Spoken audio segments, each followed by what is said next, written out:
ఆగండి ఆగండి ఆగండి మీ కొరకు చిన్న ప్రార్థన చేస్తాను. మా ప్రియ పరలోకపు తండ్రి, మీ ఘనమైన నామానికి వందనాలు, స్తోత్రాలు నాయన.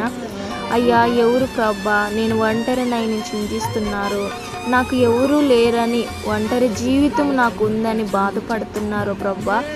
వారిని సమయాన జ్ఞాపకం చేసుకొని ప్రభా, వారికి తోడుగా అండగా నిలిచి వారిని ఆదుకొని ఒలుకున్న చింత యావత్తును మీరు తీర్చమని దేవా, మీరు తోడై ఉండమని ఆ కుటుంబానికి తండ్రి నీ కాపుదల దయచేయమని యేసయ్య నామములో అడిగి వేడుతున్నాను తండ్రి.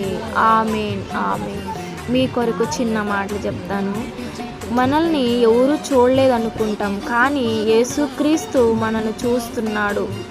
మన యందు ఉన్నాడు ఆయన. మనము ఆయన అడిగినప్పుడే మనకు తోడై ఉంటాడు, మన పక్షాన ఉంటాడు. ఆమేన్ ఆమేన్.